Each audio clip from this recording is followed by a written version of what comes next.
Hi peeps, it's Mike. Like and subscribe for more videos. This is a review on Halloween Ends for Rob Zombie films. First one I didn't hate. I liked some of the interesting concepts with a younger Michael, a younger Loomis, and them together. It was interesting with those. It is cliched with the abusive family and took away the mystique, and then there's white trash stuff with both of those films, unfortunately. Malcolm McDowell is good in the first film, and Brad Dourif and Danny Trejo was a little part too. He was good. It just copies the original movie, and the second had another problem. The second one's just pure garbage.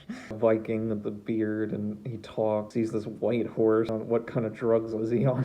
What am I watching? No. They made Loomis a pompous a-hole. Ruin his character. They ruined Laurie's character, screaming all the time, being annoying. The first is better, but both not good. I wouldn't recommend them. Let me know what you guys think. Halloween Ends. Did you like it? Did you hate it? There are parts that you like and parts that you didn't like. Which Halloween film do you prefer? The original? Do you like any of the sequels? Let me know in the comment section below. My expectations were low because of Kills. Kills was below average. Not that great, more of gore, blood candy. It felt like filler. And Laurie sideline half-assed that with her just staying in the hospital, rallying up with the people, but then going back to the hospital. Watched it on Peacock. A mixed bag conclusion to the series with interesting concepts. Felt like two different films were going on. One's a spin-off, the other's what's advertised the sequel. The acting, Jamie Lee Curtis, Laurie gives a good performance. Will Patton, Frank is good. Him and Laurie have nice quiet moments together. Andy Maddenchak, Allison was good. Ryan Campbell, Cory was pretty good. Joanne Burden, Michael Leary, Dr. Mathis, Michelle Dawson, Nurse Debbie, and the bullies weren't that good, but served the purpose of annoying characters you root for to get killed. Everyone else is fine, they do their job. Cringeworthy, dumb scenes. Michael Myers crowd surfing. Why?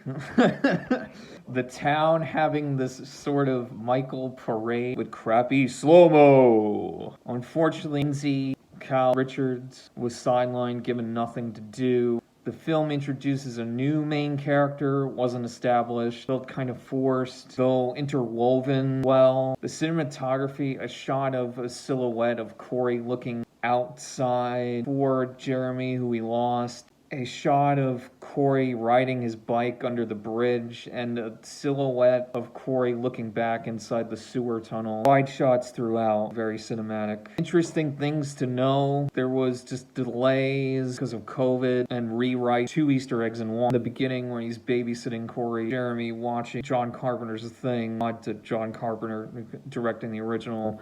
And also the original movie had the original black and white Thing. Comes a little full circle there. Overall, an okay conclusion that needed to flesh out the interesting concepts and give them a better payoff. Recommend it for free on TV. It's a one and done deal, not collection worthy. Spoiler warning.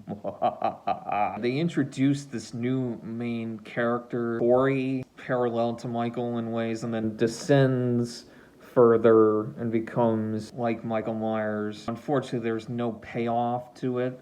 He's just killed off, so you waste like an hour and a half. The majority of the film just feels like filler or waste. Film says he's a man, Michael Myers. They still tease the supernatural, which I don't understand. So this movie's still trying to appease both sides, the supernatural and the human, even though the director has said that he's a man. It makes no sense to stop just wasting time. It's the whole thing with the staring the eyes.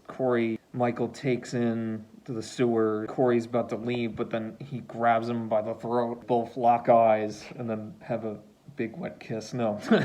He sees to his other eye, like sees the evil in him, so he lets him go. There's two ways to interpret it. He feeds off of Cory's evil, rejuvenated Michael, but giving him power back. Or people have said Michael gave him the evil. I think it's more he's feeding off of Cory's evil, giving him power. You do get the showdown as promised in the trailers, but it's like the last 20 minutes. Some things are also in the last 20 minutes. The parade. Cory has him pinned down, and it's not bad. And then they flash back to the original. Unfortunately, she monologues, and I'm just shouting out, do it, finish him, come on. With Cory, at the end, he tried to kill Lori, but instead he kills himself, and I thought that was like a clever idea. When the granddaughter sees that Lori pulls the knife out, and she sees her with the knife, and so thinking that she killed Cory, did like that, messing with her mind. Unfortunately, he was still alive, and then Michael kills him. I thought that was dumb. Also, the thing that was dumb with Cory overpowering him, also wearing his mask and wearing the same clothes. It was alright before when he was just wearing his own things, wearing the scarecrow costume, but no, he had to just like him. Thanks. After the dumb parade and the dumb taking his body off the car, and it's like he's crowd surfing, just so laughable. Never thought I would see it in my life, him crowd surfing, but I did.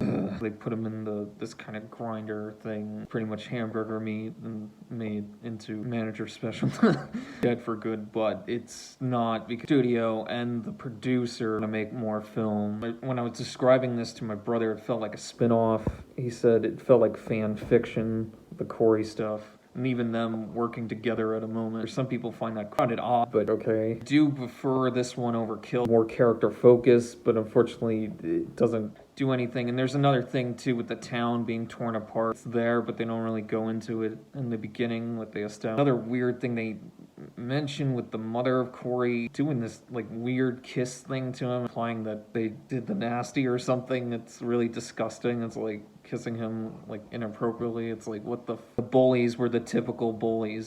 It's weird. It's like they play on these cliches, still the cliches, instead of like jocks, they made them into band, but they still have the jackets like that. Still the same type of bullies. And we got one's a redhead too, but they made her not as bad though. Like, oh, we should stop, or we shouldn't do this. Still the cliche though. And then they did what the other cliche made, this one that would be usually depicted as like a blonde, dipsy blonde drama type. They made her a redhead. Still a cliche, painted a different color, but it's still the same thing. They're trying to be clever, but they're not. I found it funny describing this to one of my friends, Patrick, at work. And he said it's like a Stephen King, him in the sewers like Pennywise, and then I was reviewing those movies too, so it's ironic with that. And then even more ironic, Stephen King tweeting saying that he liked the movie, so I found that funny. No wonder why he liked it, because it's like your stuff. And Christine too, there's also that, the whole Cory thing. Also Cory and Allison do the nasty. She helps Lori and breaks Michael's arm. He's dead for good. They cut his throat and slit his wrist. She leaves town. There's a possibility that she can have Cory's kid, and that's how they continue this, because Blumhouse, Mustafa Zakad's son, wants to continue making more movies. I want to do an anthology series, which this also kind of felt like studio wanted to put their thing in it. Should have just been 2018, and 2018's really good. It felt linear, one contained thing, and it should have been that one movie. Instead, these other two feel like filler. They just did it for money too, obviously. Mike's Reviews, Art, and More. Like and subscribe for more videos. Take drawing requests, take movie review requests too, so if you have any movie request, put it in the comment section below, or drawing requests. My next one is Alien. I'm doing the drawing, I'm working on that. Funny idea, putting Ash, that's in the original Alien, but make it Ash Ketchum instead, and because Ash Ketchum never ages. The milk everywhere. Firestarter, the original. Work on that list too. I'm gonna put drawing here, doing for this review. Allison, Cory, and then Michael. Halloween finally ends. The end of this month too. Looking for a car with my uncle. We're gonna do that. What's going on? Driving soon, it'll be good. Get out there, go places. On Facebook, Twitter, Instagram, DeviantArt, Letterboxd. You can follow me on there. Stay creative. Have a good night, peeps.